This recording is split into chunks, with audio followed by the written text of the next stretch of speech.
మన టాపిక్ ఏంటంటే Genesis versus revolution. దాంట్లో ఆదికాండం 3:24 తిండి.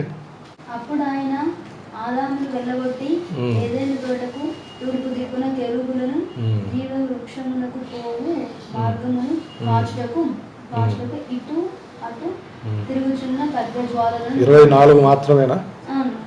Okay okay okay. ఖడ్గజ్వాలను నిలవబెట్టి. ప్రకటన 22 అదంతా అధ్యాయం అంతా. మరియు స్ఫటికము వలె మెరిగినట్టు జీవజలముల నది దేవుని యొక్కయు గొర్రెపిల్లల యొక్కయు సింహాసనం నుండి ఆ పట్టణపు రాజవీధి మధ్యని ప్రవహించుట ఆ దూత నాకు చూపెను.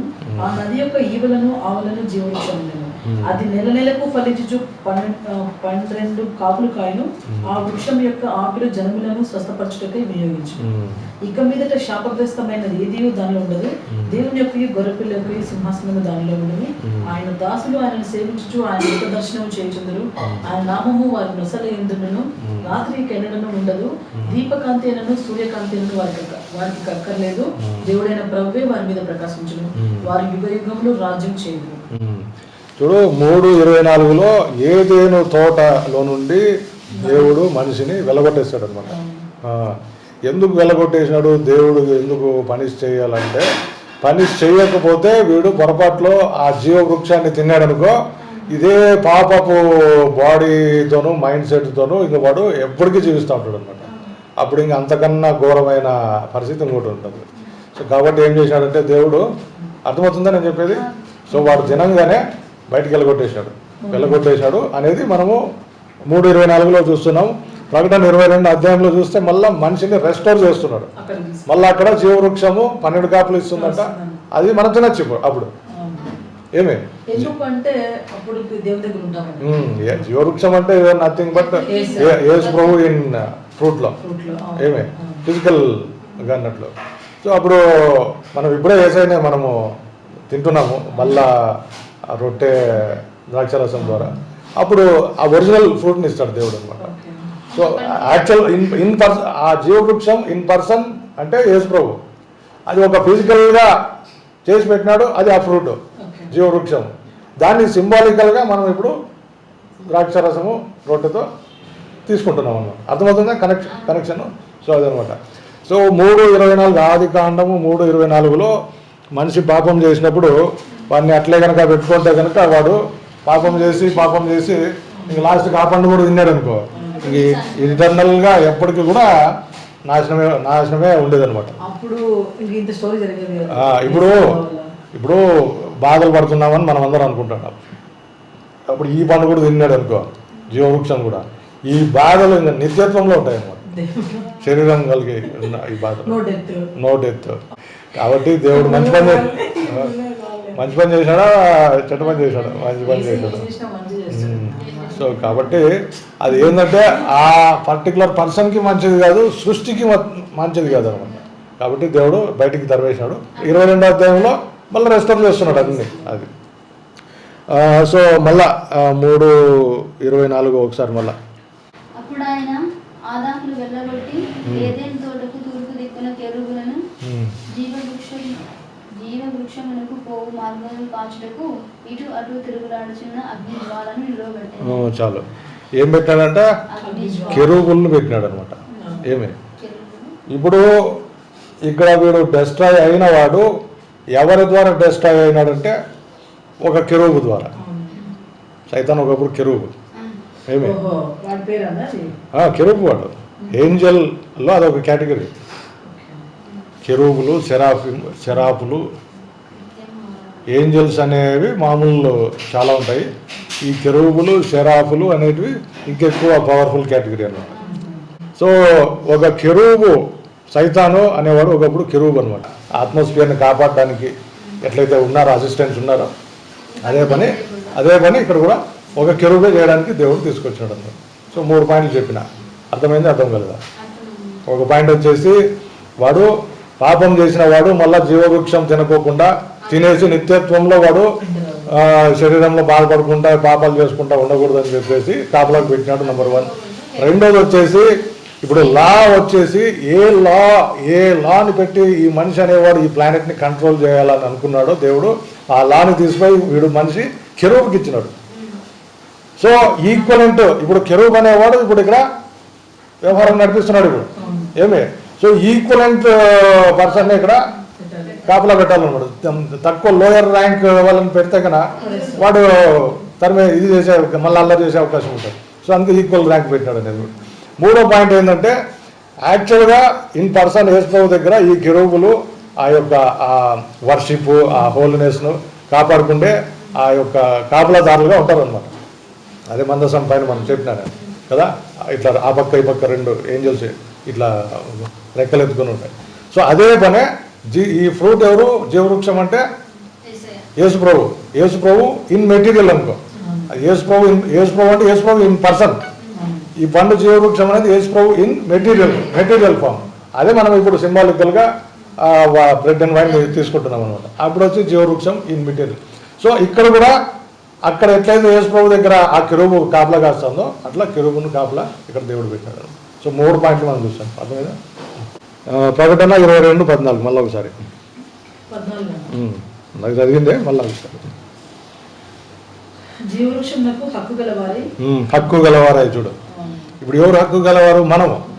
యేసు ప్రభుని ప్రార్థన చేస్తున్నాం. యేసు ప్రభు రక్తంతో మన యొక్క పాపాలు కడగబడినాయి. యేసు ప్రభు అందు మనం విశ్వాసం పెడుతున్నాం కదా. ఇప్పుడు మనం హక్కుదారులు అనమాట. ఒకప్పుడు వాడు హక్కు కోల్పోయినాడు ఆదాము, ఇప్పుడు మనం హక్కుదారులు అయినాం. అది చదువు. జీవవృక్షమునకు హక్కు గలవారై గుమ్మముల గుండా ఆ పట్టణంలోకి ప్రవేశించినట్లు తమ వస్త్రములను ఉతుకుకున్నవారు ధన్యులు. మన వస్త్రాలు దేంట్లో ఉతుక్కున్నాం? యేసయ్య యొక్క రక్తంతో మన పాపాలు కడుక్కొని మన యొక్క ఇది చేసుకున్నప్పుడు దేవుడు మనకు పరిశుద్ధ నీతి వస్త్రం ఇచ్చినాడు అనమాట. కుక్కలను, మాంత్రికులను, వ్యభిచారులను, నరహంతకులను, విగ్రహారాధికులను, అబద్ధమును ప్రేమించి జరిగించి ప్రతివాడును వెలుపడినాడు. చూడు అది ఇందాక మనం గోగల్స్ గురించి మాట్లాడుకున్నాం. ఏమే జీవిత కాలము గోగల్స్ ఫిలాసఫీ పాటిస్తారు అనమాట కొంతమంది. సో అబద్ధమును జరిగించేవాడు కూడా బయట ఉంటాడు అనమాట. అది సో అది నెక్స్ట్ పాయింట్ వచ్చేసి ఆదికాండం 3:17. ఆయన ఆదాముతో, నీవు నీ భార్య మాట విని తినవద్దని నేను నీకు ఆజ్ఞాపించిన వృక్షఫలమును తింటివి కనుక నీ నిమిత్తము నేల శపింపబడి ఉన్నది. ప్రయాసంతోనే నీవు బ్రతుకు దినములన్నీ దాని పంట తిందువు. సారో అండ్ సఫరింగ్ అనేది ఎంటర్ కావడం చూస్తాం 3:17లో. సారో అండ్ సఫరింగ్, బాధ, వేదన. హ్యాపీగా ఉండే జీవితాన్ని వాడు ప్రకటనలో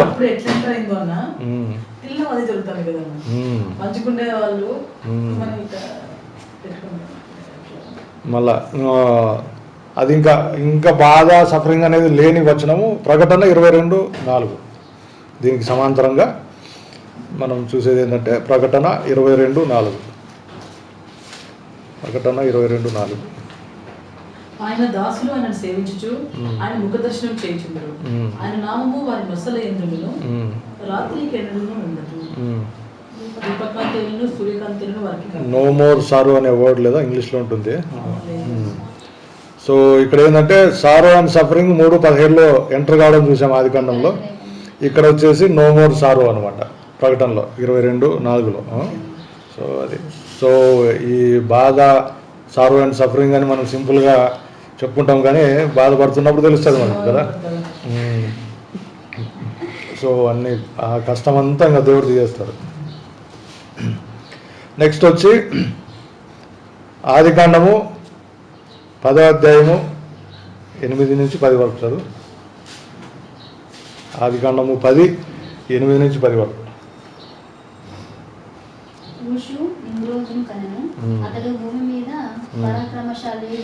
ఈ కూష్ అనేవాడు హాముకు పుట్టినవాడు. 10వ అధ్యాయం 8-10 వరకు. కూష్ అనేవాడు హామ్ అనేవాడికి పుట్టినాడు అనమాట. షీనారు దేశంలోని ఆ బాబెల్ ఏం చెప్పినా, బాబెల్ అని ఎక్కడుందని చెప్పినా నేను, గోపురమే ఎక్కడుందని చెప్పినా నేను. ఇప్పుడు ఉండే ఇరాక్. ఒకప్పుడు అది ఏదేం తోట అని చెప్పినా కదా. ఏమి దేవుడు చెప్పిన ఆ పీషోను ఆ నదులన్నీ కూడా యూఫ్రటిస్ నది అవన్నీ పారుతున్నది ఏదేను. ఆ ఏదేనే ఇప్పుడున్న ఇరాక్. తర్వాత అదే స్పాట్లోనే వీడు నిమ్రోద్ అనేవాడు బాబెల్ టవర్ కట్టకపోతాడు అనమాట. చిన్నప్పుడు సీనియర్ జార్జ్ బుష్ యుద్ధం వచ్చిండాడు అనమాట ఇరాక్ పైనకి. అప్పుడు ఆ టైంలో వచ్చిన సైంటిస్టులు త్రవ్వకాలు చేసిన వాళ్ళు చూసినప్పుడు ఈ నిమ్రోద్ కట్టిన ఈ బాబెల్ యొక్క పునాదులు కొన్ని బయటపడ్డాయి అనమాట. సో అది మనకు కన్ఫర్మేషన్, అది మనకు ఆల్రెడీ తెలుసు. ఆ బాబెల్ నుంచి వచ్చిందే బబులోను. ఆ బాబెల్ అనే దాని నుంచి వచ్చిండేదే బబులోన్ అనమాట. ఆ బబులోను సామ్రాజ్యాన్ని నిర్మించిన వాడు నెబుకద్నెజర్. నిమ్రోద్ అనేవాడు ఫస్ట్ స్టార్ట్ చేసినాడు. ఈ నిమ్రోద్ ఏంటంటే ఫ్లడ్ అయిపోయింది, నోవాహు ఫ్లడ్. ఇంకంతా ఒక చోట దిగినారు. వీళ్ళంతా ఏం చేస్తున్నారు, షేము, హాము, యాఫెతు కుమారులు స్ప్రెడ్ అవుతా ఉంటే మళ్ళీ ఈ నిమ్రోద్ అనేవాడు ఏం చేసినాడంటే, అరే మనము ఒక టవర్ కట్టుకుందాం, వీడే కింద నీళ్ళు వచ్చినా పైకి ఎక్కచ్చు అనుకొని ఒక పెద్దగా కట్టేది మొదలు పెట్టాడు అనమాట. అదే బైబిల్ కామెంట్. పెద్దగా కట్టేది మొదలు పెట్టాడు అనమాట. మనమే ఆ ఇటుకలన్నీ కలుసుకుందాము, బంకమన్న వేసుకొని నీళ్లు పోసుకొని పక్కన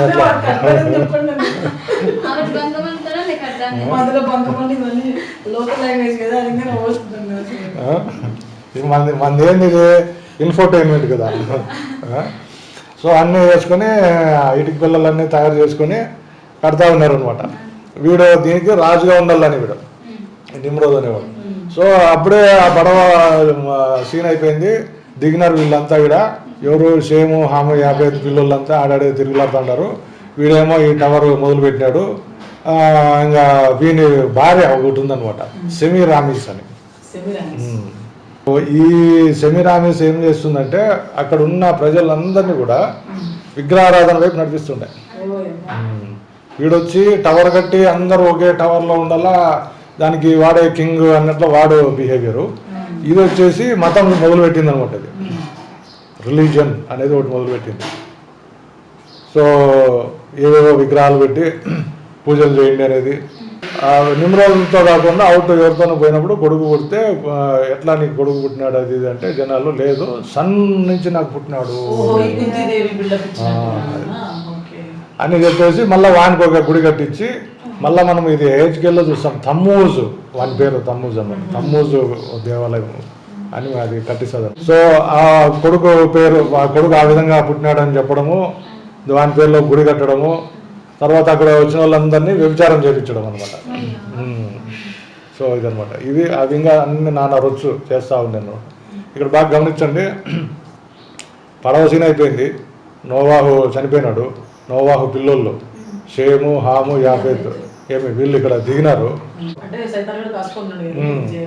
ఇప్పుడు ఏం చేయాలంటే ప్రపంచ జాతి అంతా ఒకటే చోట ఉంది. ఇప్పుడు రాబోయే ప్రపంచ జాతి అంతా ఇప్పుడు ఏం జరగొట్టాలన్నా వీళ్ళని జరగొడితే మొత్తం విడిపోతారు.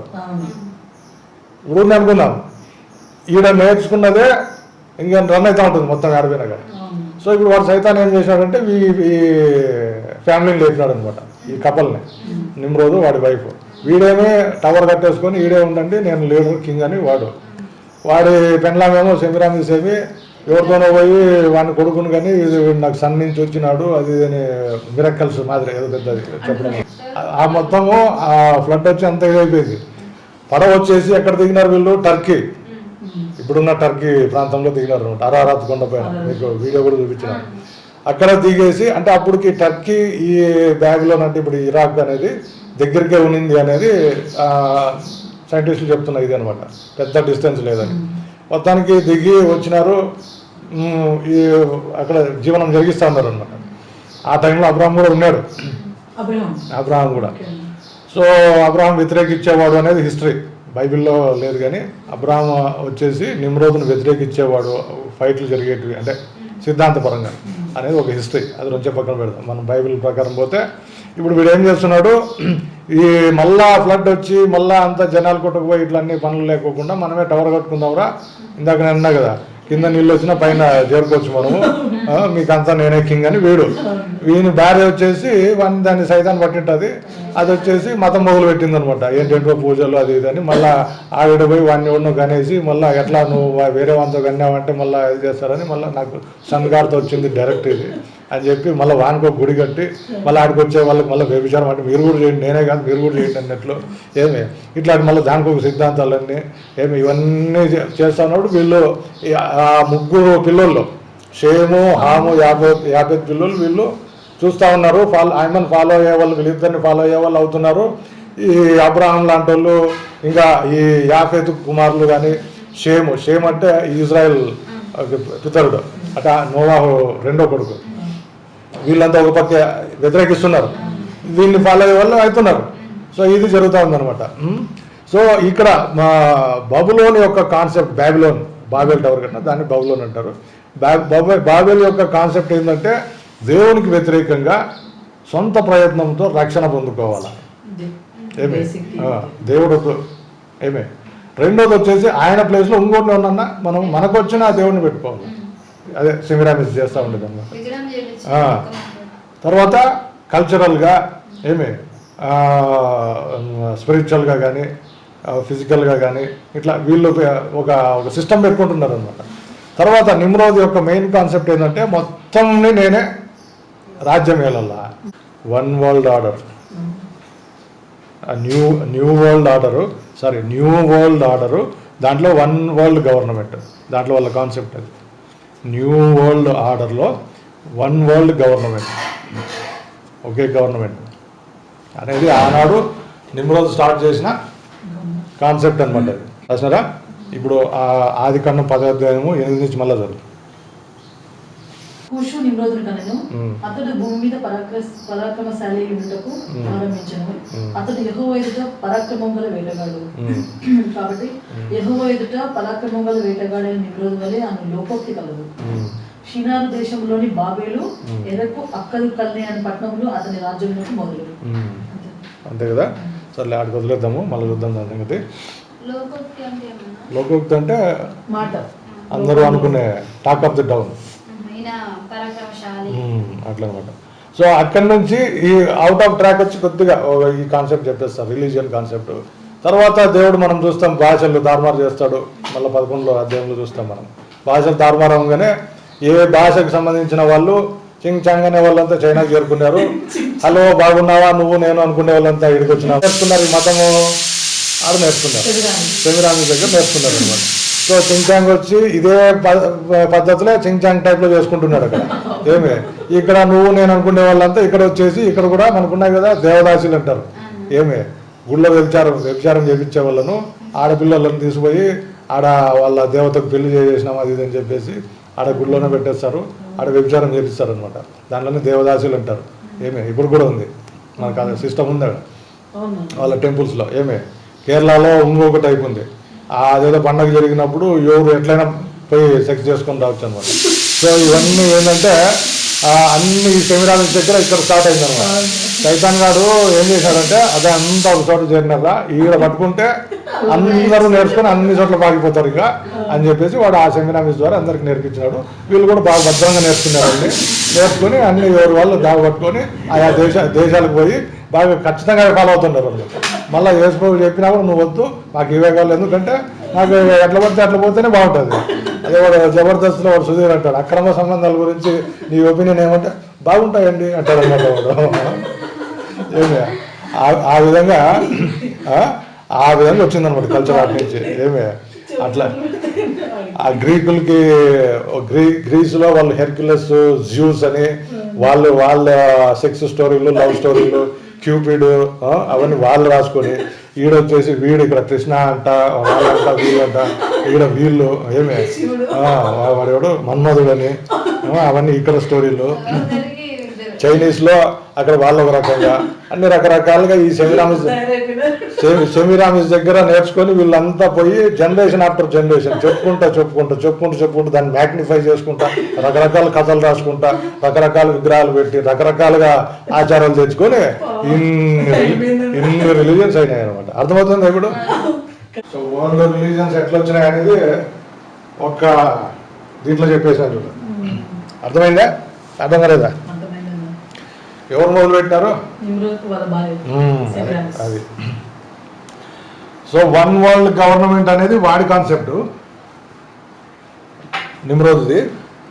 వాడి భార్య వచ్చేసి దేవుడికి విరుద్ధంగా మతాలు పుట్టించడం అనేది మొదలుపెట్టింది. దాని దగ్గర నేర్చుకొని బద్ధకంగా చేసుకుంటారు. బద్ధంగా నేర్చుకొని వాళ్ళు రకరకాల పేర్లు దేవుని వాక్యం అన్నయ్య. చూడు మరి. అంటే జనాలకి కోరుకునేది అదే కదా.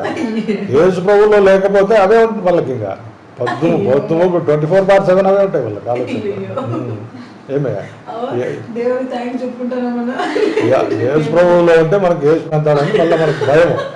ఏమే లే అంటే వాళ్ళకి ఇంకా అవే అవే మళ్ళా ఎప్పుడు 24/7 అదే. ఏమే అవునా కదా? లోకంలో ఉండొచ్చు కాదు ఉండేదే అవి. లోకంలో ఉండేదే అవి. మంచోళ్ళు ఏమంటే ఛాన్సులు దొరక మంచోళ్ళు అంటే ఏమే ఛాన్సులు దొరక మంచోడు అంతే.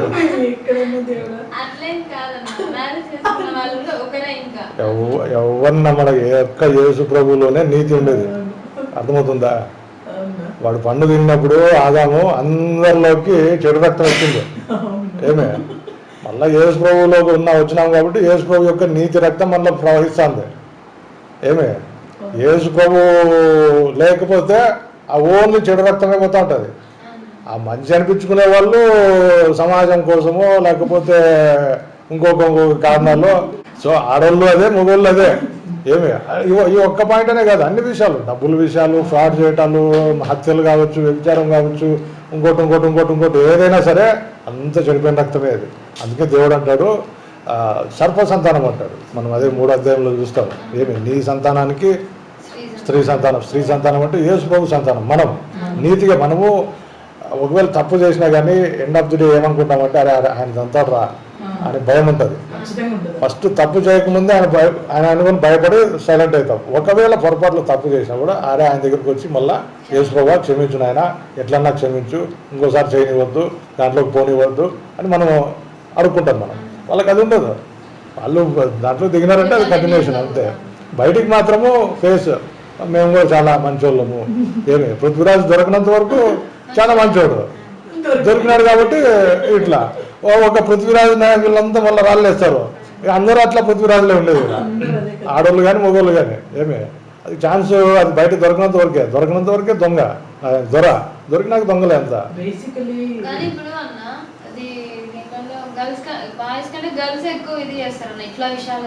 అంతా నేను అదే చెప్తాను. ఇది ఆడలేదు మొగలేదు అన్నిట్లో అందరూ చెడిపోయిన వాళ్ళే, ఎవడు నీతిమంతుడు లేడు అని బైబిల్ అంటుంది.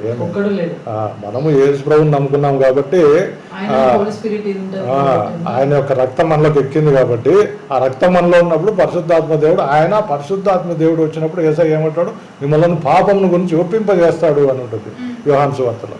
ఏమి అంటే మనం చిన్న తప్పు చేయంగానే, మనం అంత పెద్ద తప్పే కాదు, చిన్న తప్పు చేసినప్పుడు పరిశుద్ధాత్మ దేవుడు క్షమాపణ అడుగు, చేయొద్దు ఉంటుంది అనమాట. సో మనకు మళ్ళీ యేసయ్య దగ్గర సరి చేసుకుంటాం. అట్లా ఆన్ అండ్ ఆఫ్ ఒకవేళ వచ్చి ఫైనల్గా దేవుడు ఏం చేస్తాడు, మన నీతికి పెడతాడు. ఫైనల్గా ఆయన స్వరూపంలోకి మార్చుకొని పోయే డ్యూటీ యేసు ప్రభువుది. మనం చేయలేము, మనం ఉండలేము. ఓకే, సో అదనమాట. ముందు తిట్టుకుంటాను వాళ్ళని, వీళ్ళకి ఏం పనులు అనేది. కానీ నేను ఆలోచించాను ఒకరోజు, వాళ్ళ సిచ్యువేషన్లో ఉండి ఆలోచిస్తే వాళ్ళని చూస్తే బాధ వేస్తుంది అన్న.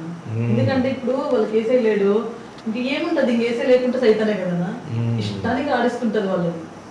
కానీ వాళ్ళు ఒక రోజు మాత్రం ఖచ్చితంగా సఫర్ అవ్వాలి కదా. వాళ్ళు పోటీ తెలుసుకుంటారంటే అట్లా తెలుసుకోరు. అదే. సో ఈ నిమ్రోద్ ఫ్యామిలీ నుంచి 2 ప్రధానంగా రావటం మనం చూసాం. ఒకటి వచ్చి వన్ వరల్డ్ గవర్నమెంట్, నేను ఒకనే మొత్తం భూమిని అంతా ఏలల్లా అనేది ఆ టవర్ కట్టడం ద్వారా అందరు ఈడే ఉండండి, నేనే లీడరు, కింగ్ అని చెప్తుంటాడు. వాడి భార్య వచ్చి విగ్రహారాధన, ఈ రిలీజన్ అనేది స్టార్ట్ చేసింది. వీళ్ళు భాషలు ఎప్పుడైతే తారుమారు అయిపోయినాయో డిఫరెంట్కి వెళ్ళిపోయి ఇదే కాన్సెప్ట్స్ ఏదైతే సెమిరామిస్ చెప్పిందో ఆడ నేర్చుకొని అవే కాన్సెప్ట్సే డిఫరెంట్ పేర్లతో ఇంకా డిఫరెంట్ ఆచారాలు వేసుకొని రకరకాల పేర్లు పెట్టుకొని, బుద్ధిజం కావచ్చు, హిందూయిజం కావచ్చు, ఇంకోటి కావచ్చు, గ్రీకులు వాళ్ళు జ్యూస్ అని, హెర్క్యులేస్ అని వాళ్ళు రకరకాలుగా, ఈ ఆఫ్రికన్స్ ఇంకో రకంగా, మొత్తం అన్ని ఎవరి దగ్గర నేర్చుకున్నారు ట్యూషన్ అంటే సెమిరామిస్ దగ్గర తీసుకుపోయి రకరకాల పేర్లు పెట్టుకొని పోయినారు అనమాట. సో ఇది నిమ్రాడ్ కనిపెట్టిన, వాళ్ళ ఫ్యామిలీ కనిపెట్టిన government, one world government, religion. ఇవి రెండు పడిపోవడం అనేది ప్రకటన 17వ అధ్యాయం 18 ఫుల్గా చదవాలి. 2 అధ్యాయాలు, 17 చదువు ఫస్ట్ అధ్యాయము, మళ్ళీ 18 చిన్నగా మనం ఎక్స్ప్లెనేషన్ చేసుకుంటా చిన్నగా వెళ్ళిపోదాం. ఆ 7 పాత్రలను పట్టుకొని ఉన్న 7 దేవదూతలు, 17వ అధ్యాయమా? దేవదూతలలో ఒకడు వచ్చి నాతో మాట్లాడుచు ఇలా చెప్పాడు, నీవు ఇక్కడికి రాము, విస్తార జలముల మీద కూర్చున్న మహావేశ్యకు చేయబడు తీర్పు నీకు కనపరచదు. ఇక్కడ విస్తార జలముల పైన కూర్చున్న వేశ్య ఉంది కదా, ఇప్పుడు ఈ క్షణానికైతే ఆ సింబల్ ఎవరికి వర్తిస్తుంది అంటే అమెరికాకు వర్తిస్తుంది అనమాట. ఎందుకంటే విస్తార జలములు అంటే నేను 2 చెప్పిన, జలములు అంటే లిటరల్గా నీళ్లు, అక్షరార్థంగా జలములు అంటే జనాలు. అనేక జలముల పైన ఈ 2 అర్థాల ప్రకారంగా మిలిటరీ పెట్టుకొని కూర్చోండేది ఎవరు అంటే అమెరికన్ గవర్నమెంట్ అనమాట, యునైటెడ్ స్టేట్స్.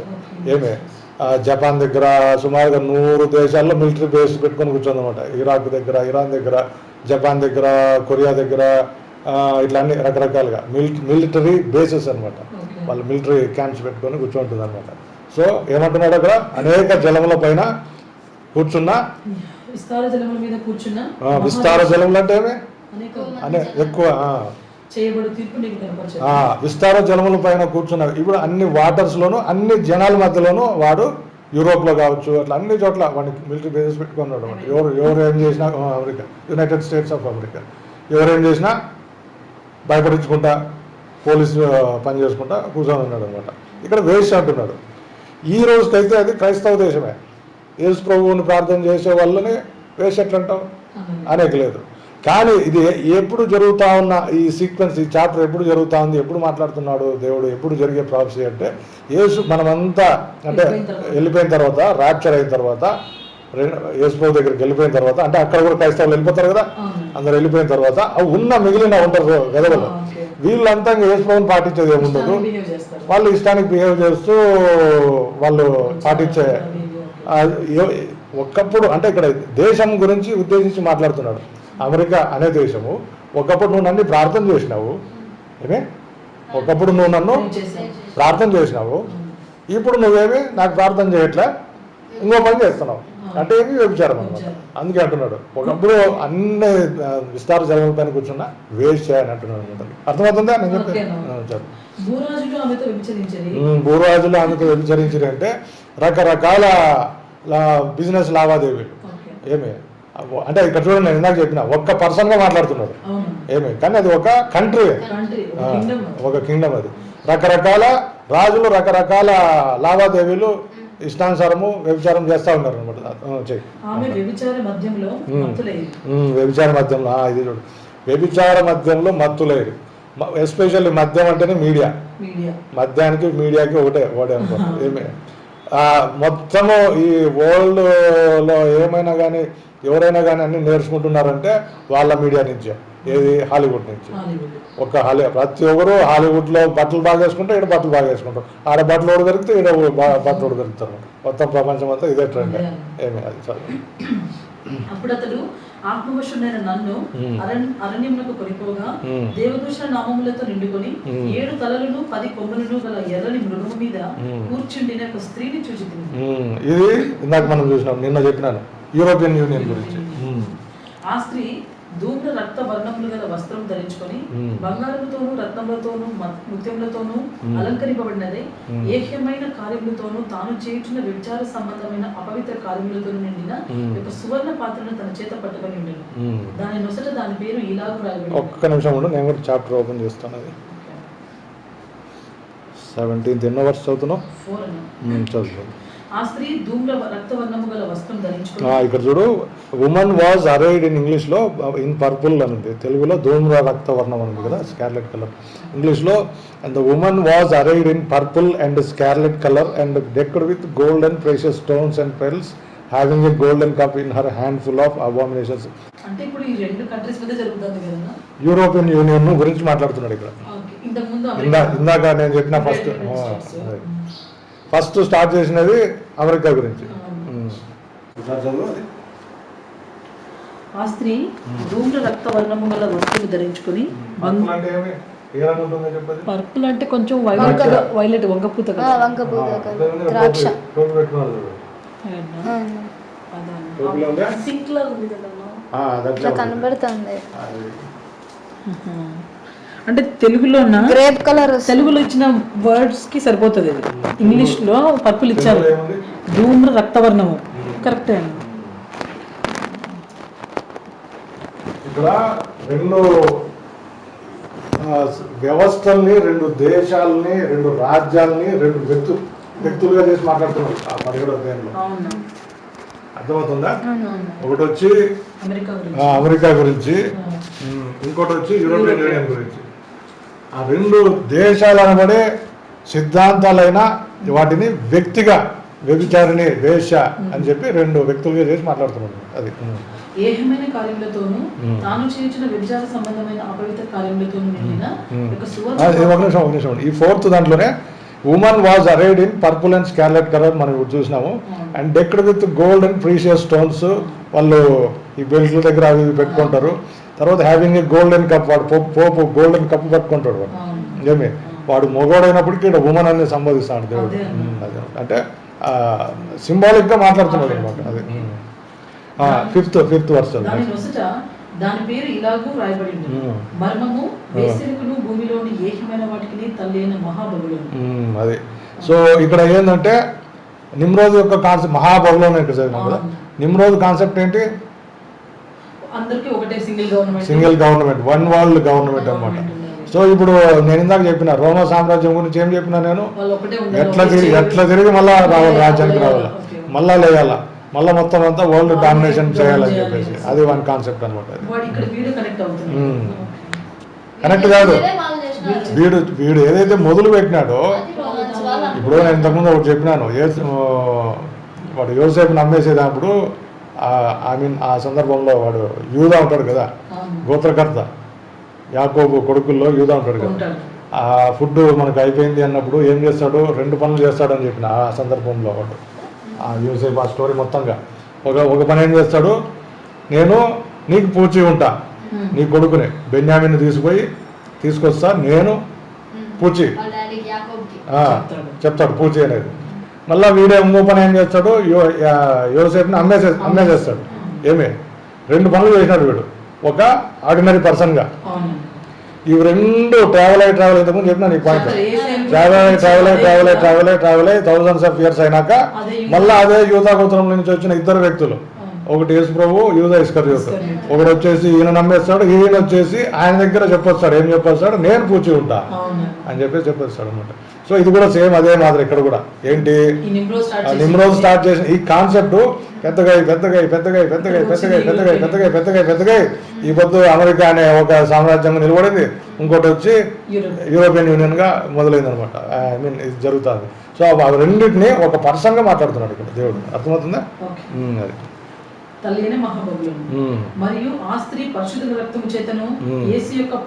ఇక్కడ బబులోన్ అన్నప్పుడు మళ్ళీ ఇక్కడ మనం కనెక్టివ్లో ఆలోచన చేయాలి. ఒకప్పుడు వీడు స్టార్ట్ చేసిన పాయింట్, ఇప్పుడు ఆ కాన్సెప్ట్ను తీసుకొని రన్ చేస్తున్న గవర్నమెంట్, అమెరికన్ గవర్నమెంట్, అదే కాన్సెప్ట్ కోసం ఫైట్ చేయబోతున్న యూరోపియన్ యూనియన్ కూడా. అదే మనం అట్లా ఆ కనెక్టివిటీలో ఆలోచన చేయాలి. బబులోన్ అంటేనే వన్ వరల్డ్ గవర్నమెంట్. ఏమి అమెరికా ఉంది ఆల్రెడీ, ఫస్ట్ మనం దాంతో స్టార్ట్ చేస్తాము. ఇప్పుడు యూరోపియన్ యూనియన్ కూడా ఇదే పాయింట్కే మొత్తం వరల్డ్ డామినేషన్ చేయాలా. ఇది ఎక్కడి నుంచి మొదలైందంటే నిమ్రోద్ నుంచి మొదలైంది అనమాట. సో ఎప్పుడు బబులోన్ అని వచ్చినా మీరు బైబిల్లో ఇవన్నీ ఈ పాయింట్స్ అని కనెక్ట్ కావాలి మీకు. నిమ్రోద్ గారు స్టార్ట్ చేసినాడు, వాళ్ళు ఆల్రెడీ వాళ్ళు చేస్తున్నారు అమెరికన్స్, ఇప్పుడు నెక్స్ట్ యూరోపియన్ యూనియన్ చేయబోతున్నాడు అనమాట. సో అది అట్లా. మరియు ఆ స్త్రీ పరిశుద్ధ రక్తము చేతను యేసు యొక్క హతసాక్షి రక్తము చేతను మత్తిలి ఉంట చూచితిని. నేను దాని సో ఇది ఏంటంటే ఈ పాయింట్ లో మనం చూస్తే ఒకవేళ అమెరికాలో కావచ్చు, ఇప్పుడు ప్రెసెంట్ సిచ్యువేషను, యూరోప్లో కానీ, నేను ఇంతకుముందు చెప్పినాను మార్టిన్ లూథర్ వచ్చి కేవలం యేసు ప్రభు యొక్క విశ్వాసం ద్వారానే మనం రక్షణ పొందుతాము యేసు ప్రభు మీద అని చెప్పినప్పుడు ఈయన అనేక మందిని చంపడం అనేది జరిగింది. ఎవరు? ఈ రోమన్ క్యాథలిక్ పోపు ఆధ్వర్యంలో ఈ వేష అనబడే ఈ కాదు ఇది వాటికన్ పోపు వ్యవస్థ. అర్థమవుతుందని చెప్పేది. మార్టిన్ లూథర్ ఏం అనలేకపోయినాడు వాడు. మిగతా వాళ్ళని చాలా మందిని టార్చర్ చేయడం చంపడం జరిగింది. అదే ఆ విషయం. అదే అనమాట. చదువు మళ్ళీ చదువు. మరియు ఆ స్త్రీ పరిశుద్ధుల రక్తము చేతను యేసు యొక్క హతసాక్షుల రక్తము చేతను చూడు, యేసు యొక్క హతసాక్షులు అంటే ఈ మన ఎవరో పౌలు పేతురును కూడా అప్పుడు రోమా సామ్రాజ్యం అప్పుడు చంపింది. అప్పట్లో అప్పటి నుంచి ఇప్పటి వరకు రన్ అవుతున్న పాయింట్ మాట్లాడుతున్నాడు ఇక్కడ. అర్థమవుతుందా? మీకు అర్థం కావట్లేదా?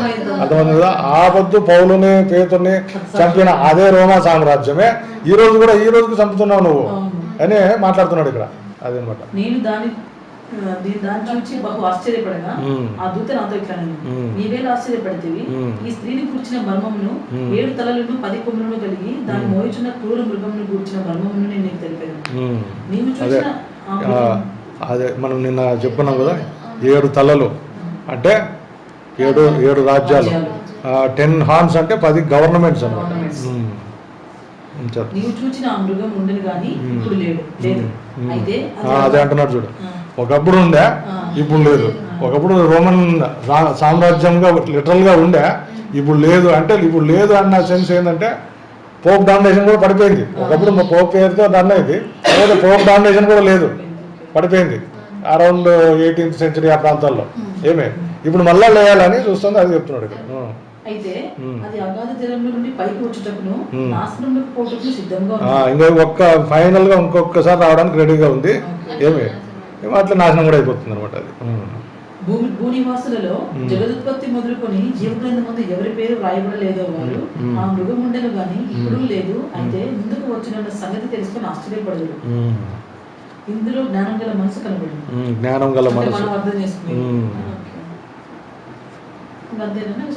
చదువు. ఆ 7 తలలు 17, 18 2 చాప్టర్స్ చదువు. ఆ 7 తలలు ఆ స్త్రీ కూర్చున్న 7 కొండలు, అదే వాటికన్.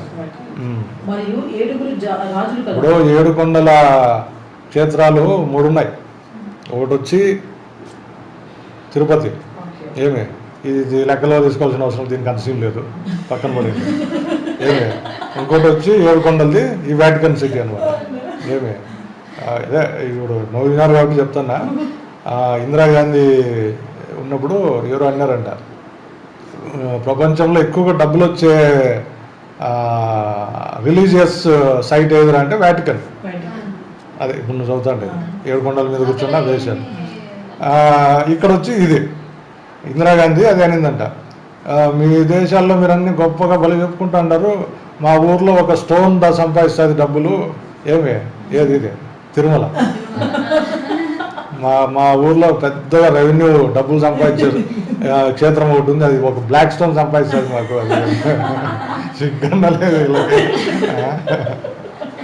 ఏమే చదువు మళ్ళీ. మరియు ఆ 7 తలలు ఆ స్త్రీ కూర్చున్న 7 కొండలు, మరియు 7 రాజులు కలరు, 5 కూలిపోయింది. ఇక్కడ మళ్ళా కొంతమంది ఎక్స్పర్ట్స్ ఏమంటున్నారంటే ఈవెన్ వాషింగ్టన్ వైట్ హౌస్ కూర్చున్నది కూడా 7 hills పైన అని అంటున్నారు. But one of the possibility అన్నట్లు చెప్తున్నారు అనమాట. జస్ట్ కొన్ని, ఎందుకంటే నేను మెయిన్ పాయింట్ చెప్తూ మిగతా వాళ్ళు చెప్పిన వాదనలు కూడా చెప్తుంటాను.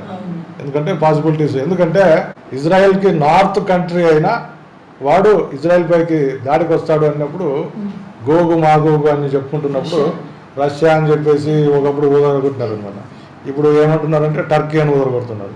సో కాబట్టి ఒక రకంగా నార్త్లో అంటే ఇమీడియట్ నార్త్ టర్కీ అవుతుంది, పైకి పోతే మన రష్యా అవుతుంది. ఏమే కాబట్టి పాసిబిలిటీ ఉంది అంటే ఉంది, దీనికి ఉంది దానికి ఉంది.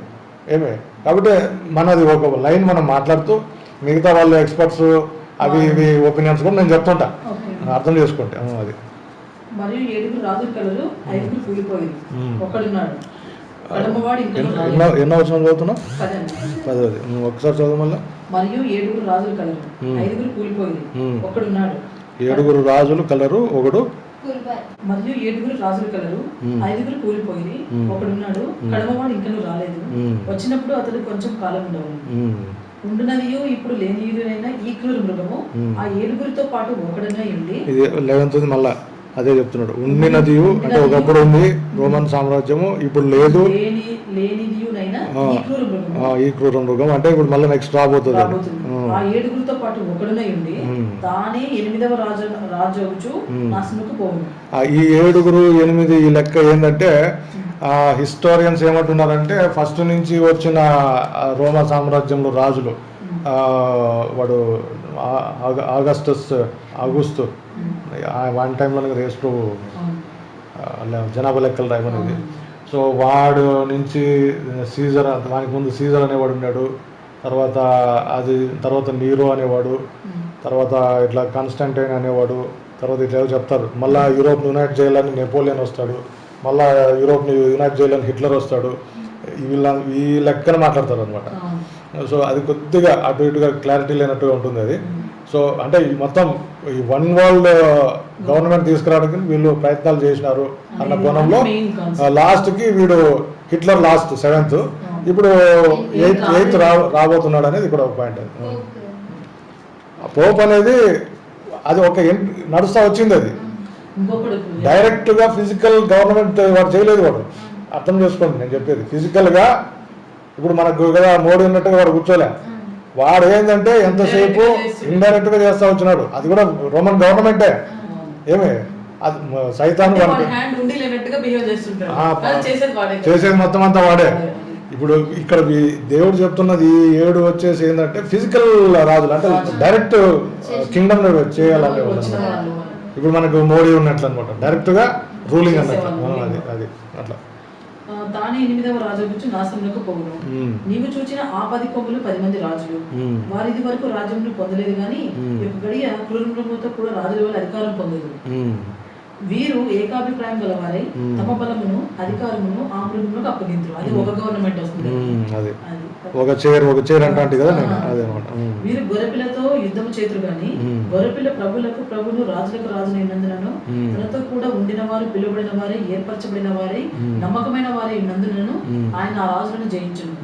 అదే వీళ్ళంతా కూడా ఏం చెప్తున్నాడు ఇక్కడ అంటే ఇజ్రాయెల్ మీదకి రావాలని చూస్తారు.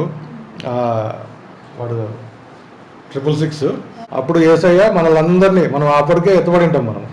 మనం ఇది ఉంటది కదా రాజులకు రాజు ప్రభులు అని వీళ్ళు ఇంత తోగాడిస్తారు దేవుని దగ్గర కదా. సైతాను వాళ్ళని అట్లా ప్రేరేపిస్తూ ఉంటాడు అనమాట. మరియు ఆ దూత నాతో ఇలాగ చెప్పాను, ఆ వేశ్య కూర్చున్న చోటు నీవు చూచిన జనముల ప్రజలను, జన సమూహములను, జనములను, ఆయా భాషలు మాట్లాడే వారిని సూచించును. నీవు ఆ 10 కొమ్ములు గల ఆ మృగమును చూచితివే. వారు ఆ వేషను ద్వేషించి దాన్ని దిక్కులేని దానిగాను దిగంబరిగాను చేసి దాని మాంసం భక్షించి అగ్ని చేత దాన్ని బొత్తిగా కాల్చివేతురు. ఇది చూడు, నీవు ఆ 10 కొమ్ములు గల ఆ మృగమును చూచితివే. వారు ఆ వేశ్యను ద్వేషించి దాన్ని దిక్కులేని దానిగాను దిగంబరిగాను చేసి దాని మాంసం భక్షించి అగ్ని చేత దాన్ని బొత్తిగా కాల్చివేతురు. ఇక్కడ తెలుగులో కన్నా ఇంగ్లీష్లో కొద్ది క్లారిటీ ఉంది. ఈ 10 హార్న్స్ అంటే European Union, these shall hate the whore. ఆవేశ అంటే ఎవరు? అమెరికా గురించి మాట్లాడుతున్నారు. ఏమి? And shall make her desolate and naked and shall. ఈ 16th వర్స్ ఇంగ్లీష్లో చదువు, 17-16 ఇంగ్లీష్లో చదువు, 17 16 ఇంగ్లీష్లో చదవాలి, 16వ వచనం ఇంగ్లీష్లో చదువు. And the 10 horns which those savaged upon the beast, these shall hate the whore and shall make her desolate and naked. ఈ 10 అనేది యూరోపియన్ యూనియన్, ద హోర్ అనేది అమెరికా అన్నమాట. ఆ వేష and shall eat her flesh and burn her with fire. ఇక్కడ అక్కడ ఏం జరుగుతుందంటే వీళ్ళు ఎట్లా తిరిగి వరల్డ్ డామినేషన్ వన్ గవర్నమెంట్ వీళ్ళు తెచ్చుకునే ప్రయత్నంలో దాన్ని నాశనం చేయడానికి ప్రయత్నం చేస్తారు అనమాట. అది ఏంటంటే ఇప్పటికే నేటో ఫోర్సెస్ అని అమెరికాలో ఉన్నాయన్నమాట. నేటో ఫోర్సెస్ రాసుకోండి. North Atlantic Treaty Organization, NATO. మీకు బిట్టు కూడా వస్తుంది. నార్త్ అట్లాంటిక్ ట్రీటీ ఆర్గనైజేషన్ పేరుతో యూరోపియన్ యూనియన్ యొక్క ఫోర్సెస్, యుద్ధ దళాలు ఆల్రెడీ అమెరికాలో వాడి చేతిలో ఉన్నాయన్నమాట, అమెరికన్ చేతిలో ఉన్నాయి. ఒక ఆయన పాస్టరు ఒక బ్రిడ్జ్ దాటుతూ ఉన్నప్పుడు ఈ జర్మన్ యుద్ధ దళాలు ఫ్రాన్స్వి వాళ్ళవి వీళ్ళవి అన్నీ ఆడ ఉన్నాయట. చూసి అమెరికా దళాల కన్నా ఇవే ఎక్కువ ఉన్నాయట. చూసి ఏంద్రా ఇది పరిస్థితి, వాళ్ళ కొడుకుతో మాట్లాడుతున్నాడు. ఏంది ఇది పరిస్థితి, మామూలుగా అమెరికాలో ఇవన్నీ ఉండకూడదు కదా ఇది అంటే, అన్నీ నేటో అలయన్స్ అనమాట, అంటే ఒప్పందం కింద ఇవన్నీ ఇక్కడ ఉన్నాయి. వీడేం చేస్తున్నాడు, వాడు యుద్ధానికి పోతాడు, వాటితో ఈ నేటో ఫోర్సెస్ అంటే నార్త్ అట్లాంటిక్ ఓషన్ దగ్గర చుట్టూ ఉన్న దేశాలన్నీ యుద్ధ దళాలన్నీ ఒక కూటమి అనమాట. ఆ కూటమి చొప్పున వాడు ముందుకు పోతే వీళ్ళు కూడా వెనకాల యుద్ధానికి వస్తూ ఉంటారు అనమాట, జర్మన్స్, ఫ్రాన్స్, యూరోపియన్స్ వాళ్ళంతా కూడా. సో ఆ పేరున వాళ్ళు కూడా యుద్ధ దళాలు తీసుకొచ్చి అమెరికాలో పెట్టినారు అనమాట. ఇప్పుడు ఏం జరుగుతుందంటే మనకు ఐగుప్తులో వీళ్ళు ఇజ్రాయేలీలు ఎక్కువైపోతున్నారని చెప్పేసి ఐగుప్తు రాజు ఫరో ఏమంటాడు, రేపొద్దున యుద్ధం జరిగితే వీళ్ళు మనలోనే మనకు ఇది చేసి గొడవ చేసి మనల్ని చంపేసి వీళ్ళు పారిపోతారు అని, అందుకే మగపిల్లాడు ఎవరు వండుకొని చంపేండ్రు అంటాడు మోసే పుట్టే టైం కనమాట. సో అమెరికాలో ఇప్పుడు సిచ్యువేషన్ అట్లుందనమాట. ఈ నాటో ఫోర్సెస్ అంటే నార్త్ అట్లాంటిక్ ట్రీటీ ఆర్గనైజేషన్ అనే ఆ ఒప్పందం కింద ఉన్న అమెరికా కాని యుద్ధ దళాలు, జర్మన్వి, ఫ్రాన్స్వి, అంటే ఐక్యరాజ్య సమితి ఆధ్వర్యంలో, నా మాటలు అర్థమవుతున్నాయి, ఐక్యరాజ్య సమితి ఆధ్వర్యంలో ఇవన్నీ కూడా అమెరికాలో ఉన్నాయన్నమాట. ఇప్పుడు ఈ వచనం మనం ఏం చూస్తున్నాము, ఎన్నో వచనం అది, 16వ వచనం. ఈ వేశ్య వచ్చేసి, నీవు ఆ 10 కొమ్ములు గల ఆ మృగమును చూచితివే, వారు ఆ వేశ్యను ద్వేషించి దానిని దిక్కులేని దానిగాను దిగంబరినిగాను చేసి దాని మాంసం భక్షించి అగ్ని చేత దాన్ని బొత్తిగా కాల్చివేతారు. ఈ 10 కొమ్ముల ఇది ఎవరు, యూరోపియన్ యూనియన్కి సంబంధించిన ఈ యుద్ధ దళాలు నాటో ఫోర్సెస్ పేరుతో ఐక్యరాజ్య సమితి తరఫున అమెరికాలో ఉన్నాయి. ఇప్పుడు ఇవన్నీ ఒక్కనాడు ఎప్పుడైతే సంఘం ఎత్తబడుతుందో అది వీక్ అయిపోతుంది నేషన్.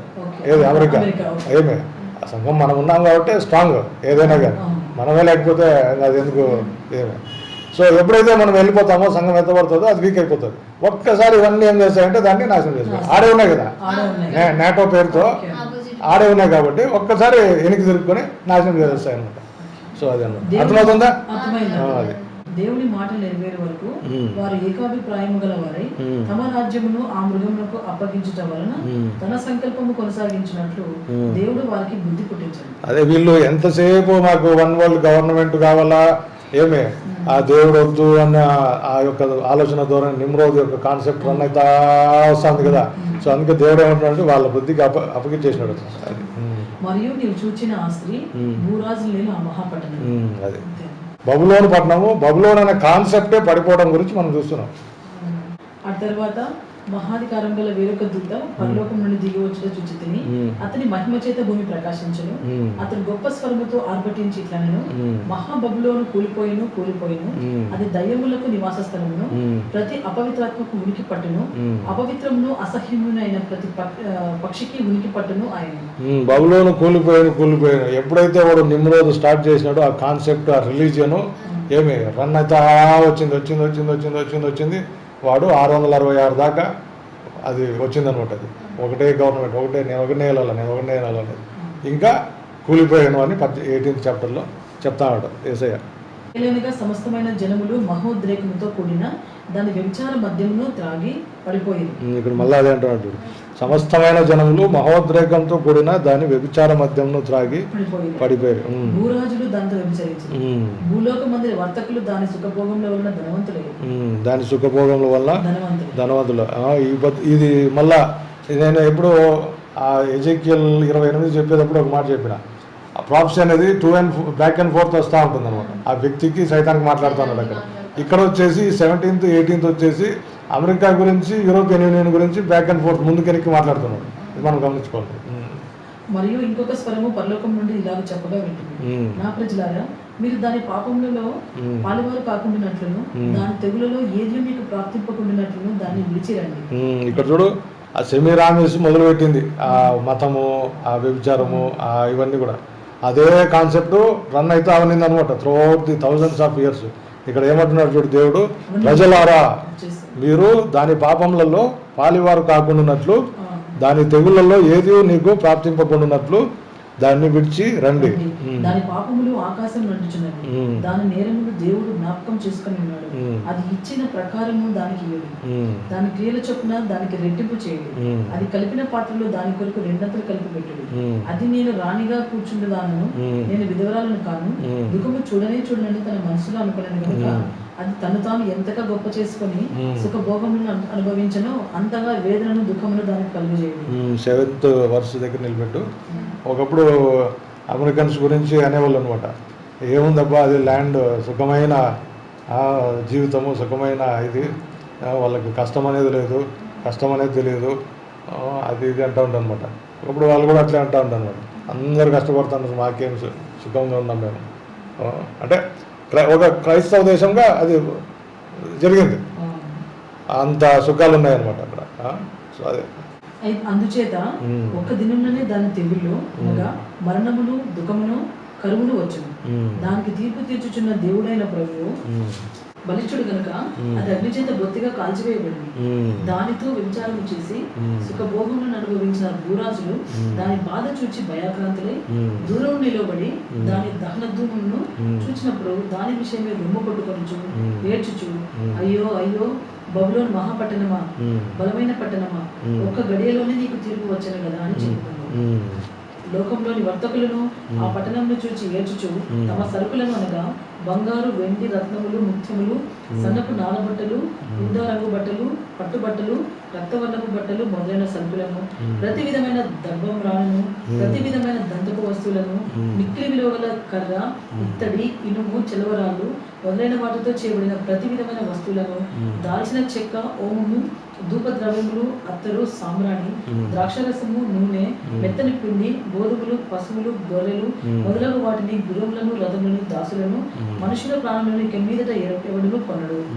నీ ప్రాణులకు ఇష్టమైన ఫలములు నిన్ను విడిచిపోయిను, వృక్షమైనవన్నీ దివ్యమైనవన్నీ నీకు దొరకకుండా నశించిపోయినవి, అవి ఇక మీదట కనబడవని చెప్పుకొనుచు దాని గురించి దుఃఖపడదు. ఆ పట్టణము చేత ధనవంతులైన ఈ సరుకుల వర్తకులు ఏడ్చుచు దుఃఖపడుచు, అయ్యో అయ్యో సన్నపు నారు బట్టలను, ధూమ్ర రక్తవర్ణపు వస్తువును ధరించుకొని బంగారముతోనూ రత్నములతోనూ ముత్యములతోనూ అలంకరింపబడిన మహాపట్టణమా, ఇంత ఐశ్వర్యమే ఒక్క గడియలోనే పాడైపోయిన అని చెప్పుకొనొచ్చు దాని బాధను చూసి భయాక్రాంతులై దూరముగా నిలిచిండు. ఒక నిమిషము, మామూలుగా మేము చిన్నప్పుడు మూవీస్ చూసేటప్పుడు చాలా వరకు మూవీస్లో వాడికి హాలీవుడ్ మూవీస్లోనే ఏందో న్యూక్లియర్ బ్లాస్ట్ అయిపోయి పేలిపోయినట్లు కంట్రీ మొత్తము, ఈవెన్ టర్మినేటర్లో కూడా పెడతాడు అనమాట.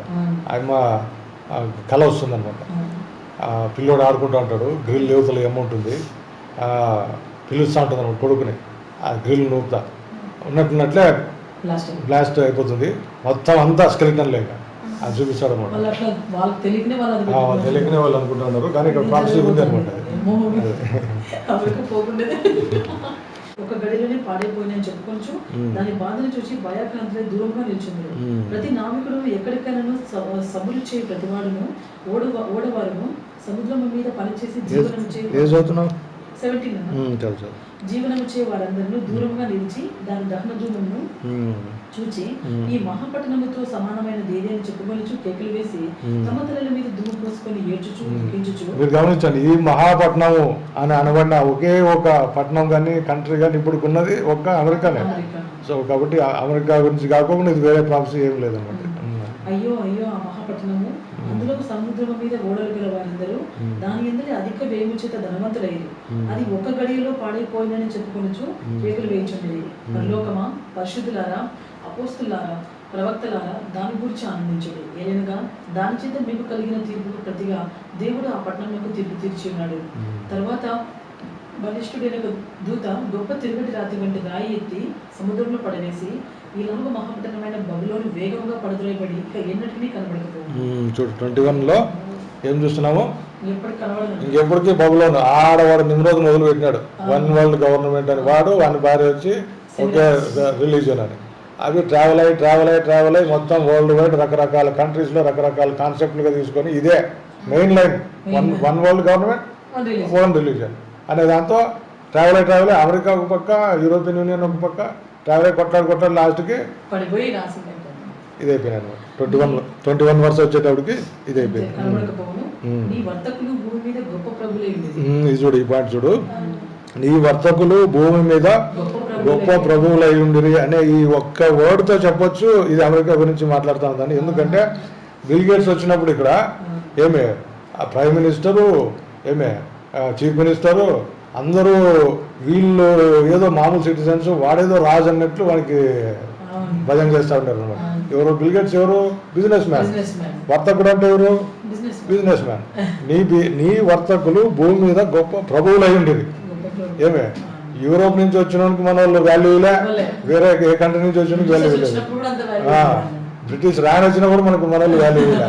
ఏమే బిల్ గేట్స్ వస్తే మాత్రము ప్రైమ్ మినిస్టర్ మొదలుకొని ఇక్కడ చంద్రబాబు, అప్పట్లో చంద్రబాబు నాయుడు కానీ వీళ్ళు అంతా వాడేదో పెద్ద ఇది అన్నట్లు ఇది అని కూడా. సో ఈ ఒక్క వర్డ్ని బట్టి చెప్పొచ్చు అది అమెరికా గురించి మాట్లాడుతున్నాడు. ఈ మాయ మంత్రముల చేత మోసపోయి కావున వైనికుల యొక్కయు గాయకుల యొక్కయు పిల్లల గ్రూవి ఊది వారి యొక్కయు దూరలు ఊది వారి యొక్కయు శబ్దము ఇక ఎన్నడను నీలో వినబడదు. మరి ఏ శిల్పమైన చెయ్యి శిల్పి ఎవడను నీలో ఎంత మాత్రము కనబడదు. తిరుగట్టి ధ్వని ఇక ఎన్నడూ నీలో వినబడదు. దీపపు వెలుగు నీలో ఇకను ప్రకాశింపదు. పెళ్లి కుమారుని స్వరమును పెళ్లి కుమార్తె స్వరమును నీలో ఇక ఎన్నడూ వినబడవు అని చెప్పాను.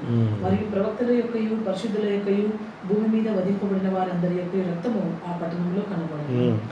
ఈ లాస్ట్కి వచ్చేటప్పటికి ఏమంటున్నాడు? మరియు ప్రవక్తల యొక్కయు పరిశుద్ధుల యొక్కయు భూమి మీద వధింపబడిన వారందరి యొక్కయు రక్తము ఆ పట్టణం అనేటప్పటికి ఇక్కడ మనం అర్థం చేసుకోవాల్సింది బబులోన్ అనే కాన్సెప్ట్. మనం నేను చెప్పిన బ్యాక్ అండ్ ఫోర్త్ ప్రాసెస్ అనేది ట్రావెల్ అవుతూ ఉంటుంది. ఇక్కడేమో నీ వర్తకులు అన్నప్పుడు అమెరికా గురించి మాట్లాడుతున్నాడు. 24కి వచ్చేటప్పటికి బ్యాబిలోన్ అనే కాన్సెప్ట్. ఏం బాబు అర్థమవుతుందా? ఇక్కడ ఒక అమెరికాని కాదు, యూరోపియన్ యూనియన్ అని కాదు, లేకపోతే ఒకప్పుడు నెబుకద్నెజర్ స్టార్ట్ చేసిన ఇరాక్ ఇదని కాదు. టోటల్ ఈ కాన్సెప్ట్ని ఎవరైతే ఫాలో అయినారో టోటల్ కాన్సెప్ట్, ఆ కాన్సెప్ట్ గురించి. సో అర్థమైందా? మన పాయింట్ ఏంటంటే మనం ఏం స్టార్ట్ చేసినాము? నిమ్రోదు బబులోన్ని స్టార్ట్ చేసినాడు. ఆదికాండం 10:8 నుంచి 10 వరకు చదువుకున్నాం. ఇక్కడ ప్రకటన 17-18 2 అధ్యాయాల్లో మనం ఏం చూస్తున్నామంటే బాబిలోన్ ఫాల్స్ అనమాట. ఇంకా బబులోన్ అనేది ఆ కాన్సెప్ట్ లేకుండా ప్లానెట్ పైన వెళ్ళిపోవడం చూస్తున్నాం. అర్థమైంది కదా? సో అది ప్యారలల్గా మనం చూస్తాం ఆదికాండము ప్రకటన. ఇప్పుడు వాళ్ళు ఎంత అవైలబుల్ అమెరికన్ అందరూ ఇది చేస్తారు కదా, మళ్ళీ వాళ్ళు క్రైస్తవులు ఏదో తాగుతారు, ప్రాస్టిట్యూషన్ చేస్తారని. అంటే ఇప్పుడు ఇవన్నీ జరగడానికి వేసే చూస్తా ఉన్నాడు కదా, అర్థమయ్యేది అదే లాస్ట్. ఎవరు దెప్పి పోరండి తెలుస్తుంది కదా పోయేకి. అంత మాత్రం తెలిసింటే ఇంకేంటి? మా సంఘం అది కూడా వస్తుంది పాయింట్. చూద్దాము, సంఘం ఎత్తబడి ఉంటుంది. సో ఎట్లుంది ఈరోజు? ఎవరైనా అమెరికా గురించి గొప్ప చెప్తే చెప్తాను. ఇప్పటికైతే సంఘం ఉంది కాబట్టి గొప్పదే. ఓకేనా? ఎట్లా సంఘం ఎత్తబడిన తర్వాత దాని పరిస్థితి అన్నారు.